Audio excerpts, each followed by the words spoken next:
Hi boys and girls. Good morning, good morning, good morning. It's actually not raining or snowing. It was flurrying a little bit, but we got some snow overnight, just a dusting, you'll see in a minute. It's about 8:45 Saturday morning. I am in an area called, I think it's Cherry Run, which is near Reimersburg, PA. So I'm getting, there's a bunch of dead ash in here, which some of it's still pretty salvageable. I was surprised. It's better than I thought. But, so what I'm doing, I'm getting all this stuff on the lower side done. I'm having trouble grabbing these and pulling them because they're connected to root balls, all the blowdown. So, probably going to either have to run around with a chainsaw and cut them off, or if it just dries out a little bit, I'll just come down over that and then, I'll cut the root balls off and throw them, But this thing works really good for this stuff. So get some video. Salvage logging, baby. That's what we're doing. So it's getting kind of dull. Gotta jump out and sharpen it. I stole the piss out of it a couple times on that last job. Put a brand new chain on it and I stoned it bad. You can see it. Don't really want to go through the big one. I just got to jump out and sharpen it. It's no big deal. It's going to be good enough. It's going to probably break it, but I don't care. Yeah, I got to sharpen this up. That's almost. I didn't even realize that was a double. Yeah, that's ash, and it's still pretty green yet. Look at that. Might even make a saw log. Ain't much good anyway. Makes nice firewood. I got a couple of firewood orders here we're doing today. So stuff will make good firewood.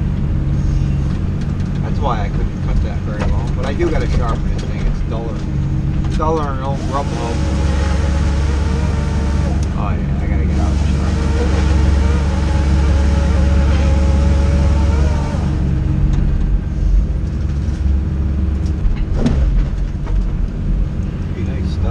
I can't believe this ash is this sound, really. Must have just died this summer. Because it doesn't take ash very long. You guys work in the woods, you know that. It doesn't take ash very long to really get funky. Stuff's holding together, which is good because I was worried about it when I finally got in here. I bought this last fall, or last year, and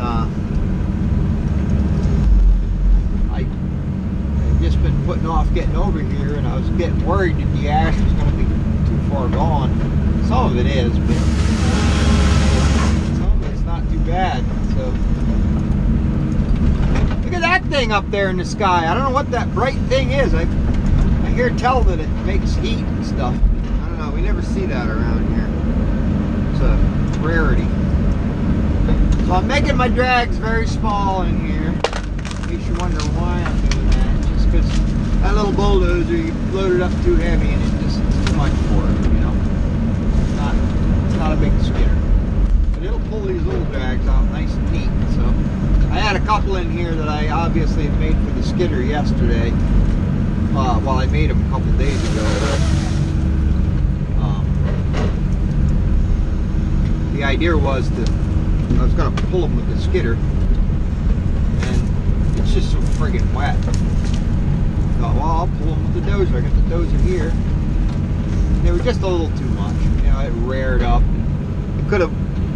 You could just travel nice and fast and light and easy if you just put 4, 5, 6 sticks together. Cutting the tops out of them, So I just assume do that. Go easy. The ground is hideous. Surprise anyone, including myself, because all it does is rain. It's rained for, I don't know, pretty much 3 months. It's rained all summer. I think, we were talking about it the other day at the shop there. I don't think I'm exaggerating much when I tell you, I don't think we've had 10 24-hour periods since probably the middle of July that hasn't rained. It's just rain and rain. I mean, everybody else in the same boat in the eastern United States. Poor people out west, everything's burning down. But I mean, around here and you know, all over the east, especially with the hurricanes, and it's just been terrible wet. So. But that's the way it goes. I just gotta deal with it, I guess. But actually, at least I'm set up. A lot of people can't do anything. I mean, doing it this way, you don't put any marks in the ground off of the main skid path, so all I gotta do is worry about a main skid path, and I'm not too concerned about it. I don't care if I rip that son of a bitch to China, I can fix it real easy. But anyway, this is the kind of stuff that this little machine really shines cleaning this stuff up. I could probably get down into Florida with it, the panhandle, and do a lot of work this winter if I wanted to, which is very tempting because I'd love to get out of the snow. Whatever, I got so much work to do. I don't know. I thought about it though. I'll bet you any money I could find work real easy down there. They're trying to salvage that all up too. They got to worry about it staining even in the winter, you know, because it's warm. Bugs don't go away down there. I'm not gonna put too much more on that. Maybe one more. Some of this stuff's funny. Even though it blew over, I think it was still growing. I mean, it still had some roots attached.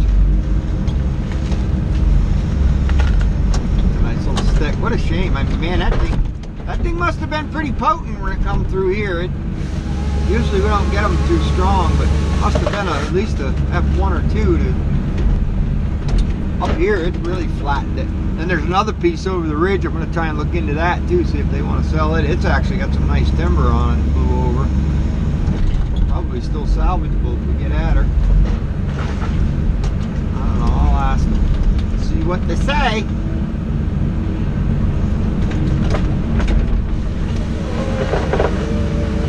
I gotta sharpen this thing. Or change the chain. I'll just sharpen it. I got the little 4-inch angle grinder in here with me. It takes 2 minutes to sharpen it. Chain's pretty foobarred. I mean, it's pretty messed up. But it'll work for a while. I wouldn't want to cut great big timber with it because it's pretty boogered. But still working its stuff.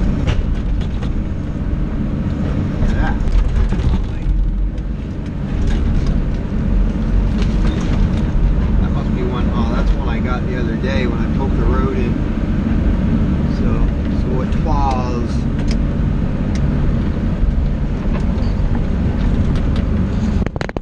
Alright, I'm gonna jump out and sharpen my chain here, so I'll let you guys go. I'll try and get another vid for you in a little bit. Ta-ta, guys.